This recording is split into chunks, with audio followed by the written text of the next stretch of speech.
ఇక ఇదొక interesting political news. తెలంగాణలో ట్రెండింగ్ లో ఉన్న న్యూస్. తెలంగాణ రాజకీయాల్లో ఆసక్తికర పరిణామం చోటు చేసుకుంది. తెలంగాణ ప్రజలు ఫామ్ హౌస్ పాలనను కోరుకుంటున్నారా లేక ప్రజల వద్దకు పాలనను కోరుకుంటున్నారా అంటూ ట్వీట్ పోల్ పెట్టింది కాంగ్రెస్ సోషల్ మీడియా. ఈ పోల్లో అనూహ్య రిజల్ట్ వచ్చింది. 67% మంది ఫామ్ హౌస్ పాలన కావాలంటూ ఓటేశారు. 33% మంది ప్రజల వద్దకు పాలన కావాలని ఓటేశారు. కాంగ్రెస్ సోషల్ మీడియా ట్వీట్ పై బీఆర్ఎస్ స్పందించింది.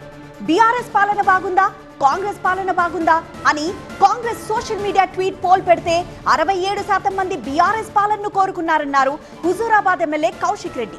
33% మంది మాత్రమే కాంగ్రెస్ ను సమర్థించారన్నారు. ఈ ఒక్క ట్వీట్ పోల్ కాంగ్రెస్ పాలన ఎలా ఉందో వివరించిందన్నారు ఆయన. బీఆర్ఎస్ నేతల రియాక్షన్ పై కాంగ్రెస్ సోషల్ మీడియా కన్వీనర్ మన్నే సతీష్ స్పందించారు. బీఆర్ఎస్ అసలు రూపం తెలుసుకోవడానికే తాము ఈ పోల్ పెట్టామన్నారు. ఏ నాయకుడికి ఈ పోల్ కు లింకు పెట్టలేదన్నారు సతీష్. ఫామ్ హౌస్ పాలన కావాలా, ప్రజాపాలన కావాలా అని మాత్రమే అడిగామన్నారు. BRS social media America, Dubai నుంచి నడుస్తుందన్నారు. బాట్ యూజర్స్ తో ఫామ్ హౌస్ పాలనకు ఓటు వేయించారన్నారు ఆయన.